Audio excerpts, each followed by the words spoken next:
Olá, a intolerância religiosa é crime no Brasil desde 1940. Nem por isso está fora de cena. Pelo contrário, as denúncias de intolerância e racismo religioso têm aumentado no país. Somente no ano passado, a Ouvidoria Nacional dos Direitos Humanos registrou 571 denúncias de violação à liberdade de crença. E esse é o tema do Opinião Pernambuco de hoje. Eu sou Estela Mares Saldanha e converso com Cristina Pires, vice-presidente da Federação Espírita Pernambucana, e com Adeildo Paraíso da Silva, babalorixá da Nação Xambá. Muito obrigada pela participação de vocês hoje aqui no Opinião Pernambuco, e eu quero começar essa nossa conversa trazendo dados do último censo que a gente tem, do IBGE, é o censo de 2010, com os números, né, das práticas religiosas no Brasil. Aí o que a gente tem? Os espíritas são 2% da população brasileira.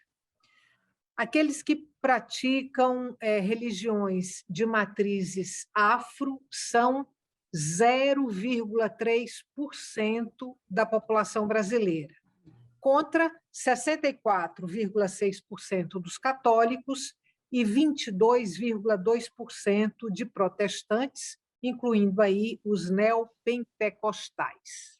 E a minha primeira pergunta para vocês é: se ser minoria neste país de hoje, com todos os problemas que nós temos, já é por si só uma condição de vulnerabilidade? Eu começo com você, Cristina. Olá a todos vocês, é uma alegria estar participando desse programa. Obrigada pelo convite. Ser minoria num país como o nosso é um desafio, mas é um desafio que nós abraçamos com muita confiança de que no nosso trabalho de formiguinha, vamos dizer assim, a gente pode contribuir na formação de uma cultura de paz, de tolerância, de respeito, sobretudo. Nós espíritas somos todos cristãos porque toda a base da nossa doutrina é cristã, vem do Evangelho de Jesus. Então, ser minoria, a gente não pensa muito em número, a gente pensa no trabalho, na contribuição que a gente pode dar à sociedade, a todos aqueles que nos buscam, na transformação, na vivência, né, para transformação para um mundo melhor. Adeildo, vocês são 0,3% da população brasileira. Isso faz das regiões de matrizes afro vulneráveis, e aí estou sempre colocando isso na condição que a gente vive hoje no país, que é um país que tem se mostrado pouco tolerante.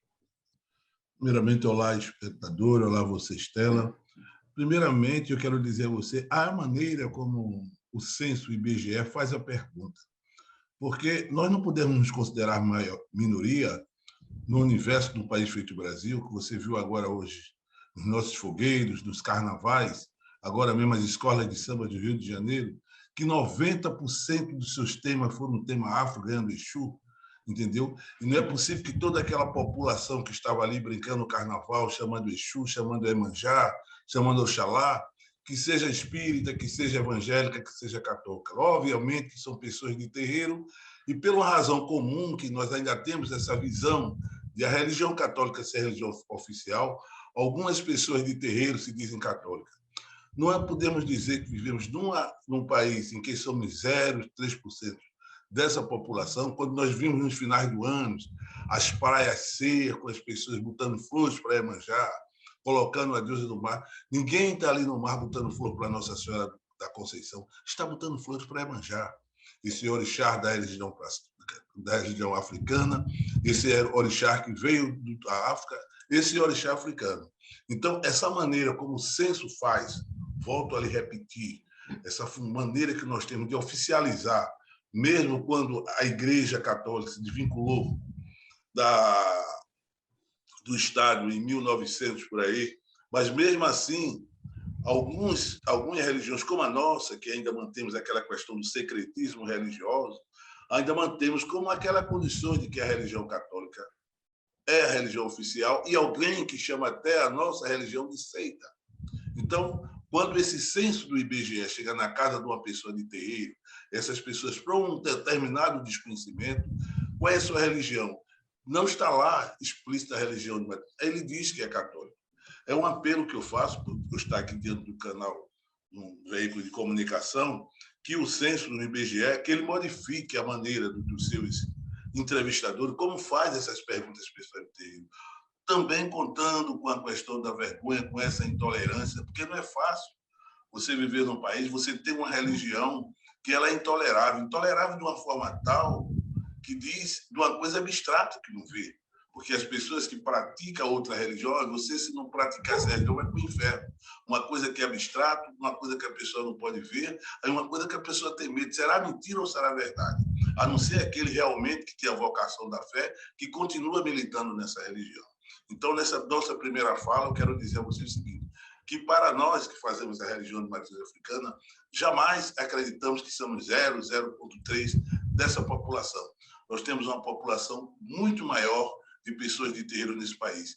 É simplesmente a maneira como é feita a pergunta que é dada essa resposta. Bom, vou colocar agora uma situação para vocês dois responderem, aí, novamente, vou começar com você, Cristina, representando aí a religião espírita, né? Os praticantes do espiritismo. Eu queria colocar a experiência de vocês numa perspectiva histórica e também aí do ponto de vista da intolerância e do preconceito. O que você pode testemunhar nessa perspectiva histórica? Como é que se deu a trajetória de vocês e como é que se dá aí essa experiência da intolerância dentro de uma perspectiva histórica? Você pode me corrigir se eu estiver errada, mas eu acho que os primeiros grupos começam a se formar no Brasil ali ainda na década de 1800, né? Final do século XIX, realmente. Pois é. Então, ali começam a se formar os primeiros grupos. Aí, pegando essa curva histórica, como é que se dá essa experiência da intolerância, do preconceito, das dificuldades? Nós vivenciamos todas essas fases, Estela. Desde o próprio Allan Kardec, em Paris, né, a partir da meados do século XIX, em 1857, quando foi editada a primeira edição do Livro dos Espíritos. Quando ele quis abrir o que nós chamamos de primeiro centro espírita, ele teve muita dificuldade, porque precisava de uma ordem, de uma autorização do Estado, do governo, da delegacia de polícia, e que isso teve alguma dificuldade para conseguir, só foi possível com a ajuda de algumas pessoas que ele conhecia. Aqui no Brasil não foi diferente, quando aqui chegou o Livro dos Espíritos, depois o Livro dos Médiuns, o Evangelho, e os primeiros grupos foram se formando, a partir da Bahia, do Rio de Janeiro, daqui de Recife. E também precisávamos de autorização da polícia para poder funcionar. Muitos de nós já foi apedrejado, muitos de nós já foi também discriminado por conta do início do trabalho. Semana passada eu estive em Gravatá, 56 anos, olha que não é tanto tempo assim, de uma instituição. E eles estavam me contando como foi o início, como eles eram estigmatizados para poder abrir a instituição. Ou seja, essa intolerância ela vem a partir de uma formação, de uma cultura de supremacia de quem tem o poder. Como lá atrás o cristianismo já foi muito mais misturado com o poder político do que hoje, então isso tudo ficou difícil de se separar, e a gente ainda luta para isso. Por quê? Porque algumas pessoas ainda acham que têm poder de mando ou de decisão do que é melhor para o outro. No sentido da fé, que a gente não pode, nós temos liberdade de escolha constitucionalmente, nós temos liberdade de credo, de expressão, mas na prática ainda somos discriminados. Alguns de nós, no ambiente de trabalho, quando vai sair, ainda escuta o bullying, que nós chamamos hoje, né? Mas é a notinha, é a chacota, é a brincadeira, porque você vai fazer isso, você vai fazer aquilo, sabe? Ainda existe, mas a gente precisa passar por isso e fazer o trabalho que nos compete. O que é que a gente precisa fazer?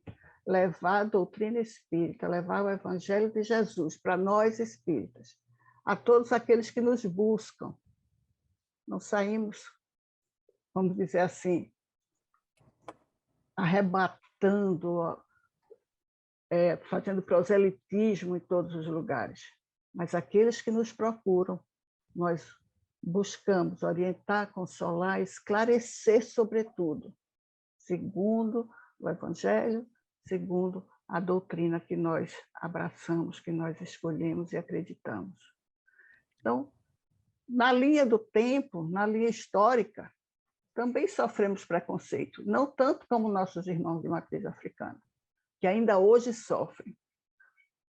Nós já sofremos mais, hoje um pouco menos, mas ainda não posso dizer que seja zero, vamos dizer assim, porque ainda existe.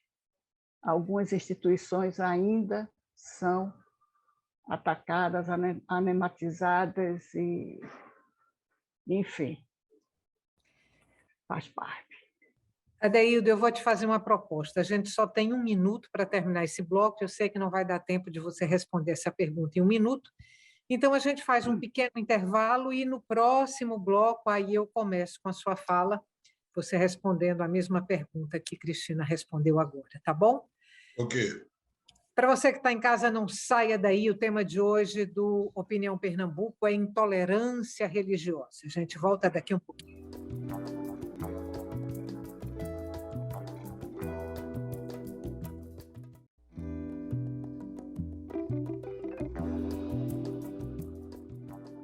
Estamos de volta para o segundo e último bloco do Opinião Pernambuco. O tema de hoje do nosso programa é intolerância religiosa. Eu converso com Cristina Pires, vice-presidente da Federação Espírita Pernambucana, e com Adeildo Paraíso da Silva, babalorixá da nação Xambá.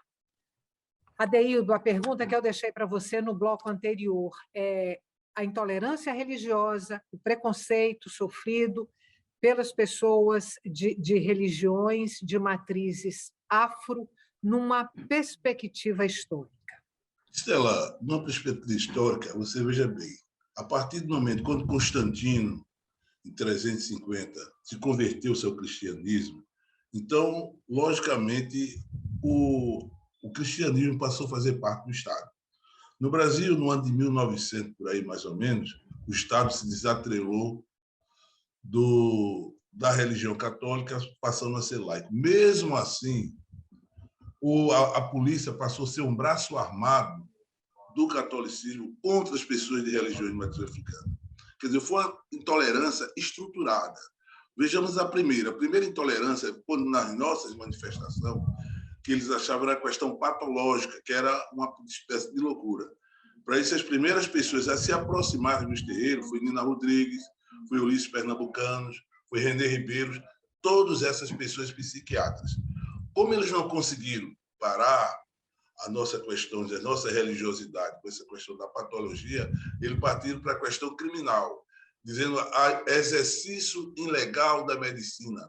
Foi quando, em 1938, fecharam todos os terreiros em Pernambuco, pelo interventor que tinha aqui, Agamenon Magalhães, e pelo ditador do Brasil, que era Getúlio Vargas. Em 1950, os terreiros voltaram, mas voltaram simplesmente ainda com a fiscalização dos quartéis, ainda das secretarias de polícia. Minha mãe mesmo foi muitas vezes para as delegacias para colocar o dedo, chamado, o que nós chamamos aquele tocar o piano e pegar aquela licença para poder prosseguir com as suas questões religiosas. O que é que ocorre? Nós passamos vários tempos, em todo o período da ditadura militar, nós passamos essa pressão através das autoridades policiais para poder manter os nossos cultos. Depois, e isso daí é uma questão que perdurou. Quando saímos desse pé que nós temos até agora, alguns pentecostes que diz que o mal da terra, o diabo, o que tem de ruim na terra, e esse diabo é o candomblé, o Exu de candomblé. Você vê muitas vezes em algumas reuniões de pentecostes, desce mais Exu do que nos terreiros de candomblé. E isso daí, cada vez mais, nos deixa com dificuldade. E digo mais a você, a nossa maior preocupação não é comigo, que sou chamado conhecido, eu não sou conhecido comigo de chamar, porque eu estou esquartelado no meu terreiro. A minha preocupação é com meus filhos, é com meus netos, é com meus sobrinhos, que estão na escola. E ali eles são vulneráveis, diante de uma professora fundamentalista, diante de um colega de classe que faz um bullying com ele mesmo. E isso não é por desconhecimento. Porque você, para ter uma ideia, o nosso primeiro best-seller que nós tivemos nesse país foi um livro de José Amado, que falava sobre candomblé. A primeira palma de ouro que nós ganhamos no Festival de Cannes foi o Pagador de Promessa, falava sobre candomblé. Então, as pessoas discriminam por quererem discriminar, não é pela questão de desconhecer. E nós vivemos numa guerra santa, que hoje partimos até na questão política. Para você ter ver, o Sérgio Camargo, ex-presidente da Fundação Palmares, dizer enquanto ele estivesse naquela instituição, nada voltado para a questão de macumba passaria. Longe daquele cidadão saber que nós somos uma cultura e se nós analisarmos, como dizia o próprio Dom Helder de Câmara, não existem religiões ruins, existem pessoas ruins das religiões. As religiões ela tem um papel importante na formação da sociedade brasileira, numa formação do cidadão brasileiro, porque a religião ela tem esse poder de comandar através de uma disciplina, mesmo sendo abstrata, certo? E todo esse preconceito, hoje, é difícil você veja bem, qualquer jogador de futebol, ao fazer um gol, ao fazer qualquer coisa, ele faz o sinal da cruz e é um ato normal. Nas Olimpíadas, quando o jogador fez um gol, que fez a lança de Oxóssi, aquilo aí foi um absurdo que a gente passamos por isso aí. Então, eu acredito o seguinte, primeiramente, nós teríamos que começar, isso é uma questão também acadêmica. A gente tem uma educação voltada totalmente eurocêntrica, e que nessa educação eurocêntrica ela privilegia de uma forma tal a religião cristã, a religião católica. E nós ficamos simplesmente no submundo do obscurantismo. A gente, se tivesse uma posição melhor dentro da questão, seria melhor. Veja bem, a Lei 10.639, ela não é auto-aplicável ainda na escola, não é pela questão só de falar da cultura africana, não. Ela não é auto-aplicável porque as pessoas não irão aceitar nas escolas falar sobre a questão do candomblé. É mesmo que eu falar da Grécia, não falar de Zeus. Eu acho que todas as religiões ela tem os seus deuses, ela tem as suas maneiras de falar, ela tem as suas maneiras de adorar os seus orixás. Porque a teologia cristã é a teologia da libertação. As pessoas que estão com pecado, o Padre liberta as pessoas desse pecado para ele ir ao céu. A teologia de nós de religião de matriz africana é a teologia da prosperidade. Você vai a um terreiro quando está desempregado, quando está com a vida amorosa não afetuosa, quando está doente. Então, cada religião ela tem sua função enquanto seu exercício. E o que é a religião de matriz africana? É a natureza. Infelizmente, nós sofremos todo isso daí. E uma religião, veja bem, nós sofremos o preconceito de uma religião que ela é inclusiva. Ela é inclusiva, porque na religião de matriz africana é o lugar onde a mulher chega ao maior cargo hierárquico, que chega em Elorixá, que na Igreja Católica você não consegue ver uma mulher celebrar uma missa, é na Igreja da religião de matriz africana que nós não temos opções sexuais, de olhar as pessoas são aceitas independente da sua opção sexual, independente da sua questão de econômica, é uma religião que ela acolhe as pessoas independente de tudo. Então, esse preconceito que existe é uma questão totalmente estrutural, é uma questão de racismo religioso, como eu posso dizer. Quero voltar para alguns pontos que você falou aí, mas daqui a pouco. Agora, eu queria saber de Cristina o seguinte: você falou, Cristina, da intolerância e da perseguição que vocês experimentaram aí nessa curvatura histórica, né? Sim. Agora, eu te pergunto uma coisa. A impressão que eu tenho é que, desde da implantação dos primeiros grupos espíritas no país, esses grupos, de alguma forma, contaram com a simpatia e com a adesão de pessoas da elite econômica, da elite social. Se a gente fala em elite econômica, em elite social, a gente fala também de uma população majoritariamente branca. Eu te pergunto se isso, de alguma forma, ao contrário do que acontece com as religiões de matrizes afro, se isso, de alguma forma, funcionou como atenuante para a intolerância, para o preconceito e até atenuante em relação a atos violentos contra as pessoas dessa prática religiosa e contra os seus espaços de crença e de celebração.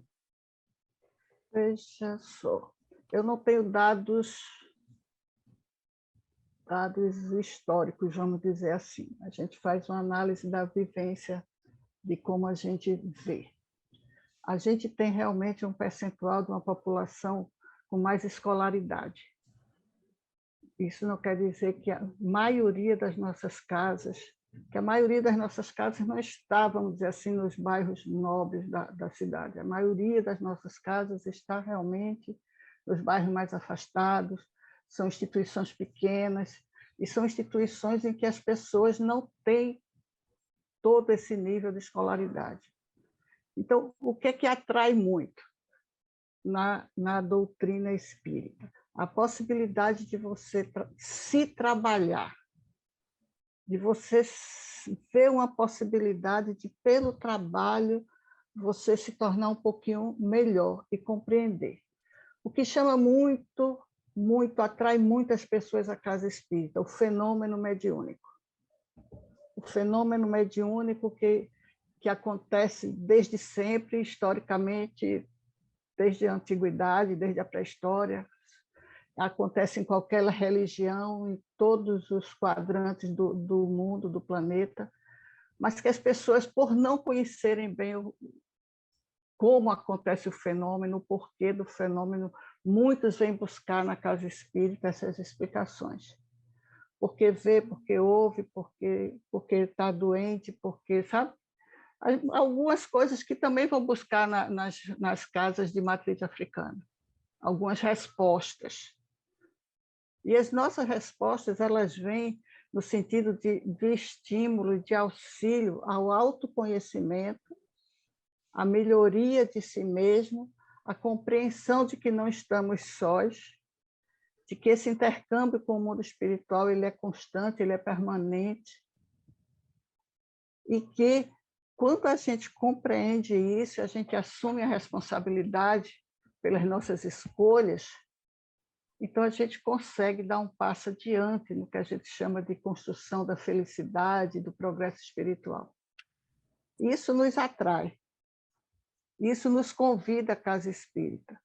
Não sentimos menos intolerância porque somos, vamos dizer assim, um extrato social diferenciado, não. O nosso extrato social é múltiplo, temos de todas as etnias, de todos os níveis intelectuais, de formação, temos tudo, toda casa espírita tem tudo.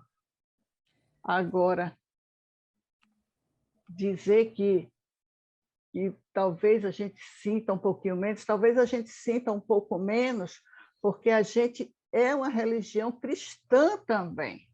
Então, tem uma interface com o catolicismo ou com as religiões, né, as protestantes, as neopentecostais e as evangélicas.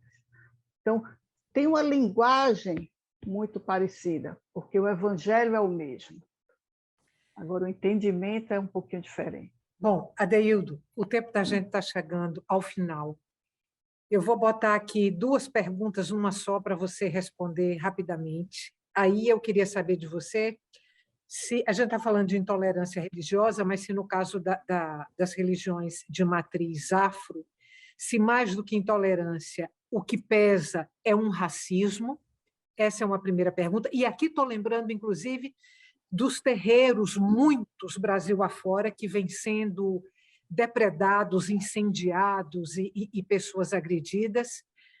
E queria saber também como é que você se sente como doutor honoris causa, título que você ganhou agora há pouco da Universidade Federal de Pernambuco. Você tem 1 minuto para juntar tudo e responder. Minuto, eu tenho que dizer, você vai perguntar se tem pai, eu digo nem mãe, bebe nem fumo, para poder ser bem rápido. Veja bem, primeiramente eu quero falar a você sobre a questão do título de doutor honoris causa. Para mim, não é uma maneira de... Para mim, é uma questão de resistência, porque eu acho que outros negros também... Você já pensou a universidade com 70 anos, eu ser o primeiro negro a ser doutor honoris causa. Para mim, é uma questão de resistência. E vou entrar logo na questão dos terreiros. Para mim, é um racismo religioso. Por que é uma questão de racismo? Você sofre uma questão, nesse país, um racismo que você não entende. Você sabe por que Hitler é o ditador mais odiado do mundo, inclusive até símbolos nazistas. Aqui no Brasil, você pode pegar de 5 a 6 anos de cadeia, porque Hitler só matou mais branco, entendeu? Você vive numa sociedade racista. Os negros que vieram da África, quando o Papa Inocêncio IV disse que os negros tinham que ser escravos, porque o padre Antônio Vieira disse que era melhor os negros ser escravos no Brasil do que ser pagando na África. Nós já sofremos por isso, da intolerância, da questão religiosa. Que algumas pessoas dizem que nesse país não tem preconceito, não tem racismo. Isso daí é uma falácia. Você não vai me mostrar nenhum ministro do Supremo negro. Você só teve um que foi ministro aqui, mais ninguém. Então, isso se perpassa por uma religião, qual os seus orixás são negros. E, por outro lado, uma religião cristã que também, se você olhar, tem um determinado racismo. Na questão do Noé, quando Noé fica nu e diz que Cã ridicularizou e sempre proibiu a nudez do pai. E Noé disse que os descendentes de Cã iam ser, durante muitos anos, dominados pelo Sem. Sem era branco e Cã era negro. A igreja ainda pinta a questão do diabo de negro. Alguns dizem, não, mas não. Olha no pé de São Miguel. Se o diabo que está debaixo do pé de São Miguel não é negro. Então, toda essa forma de pejoração vem em cima do negro. E é uma questão acadêmica, porque começa pelas nossas crianças. Uma criança negra que vai para a escola, ela vai ver o Chapeuzinho Vermelho, a Branca de Neve, a Gata Borralheira, a Bela Adormecida. Quando ela vê o negro, o Saci Pererê, que tem uma perna só. Ela já cresce com vergonha da sua cor, da sua raça, do seu cabelo.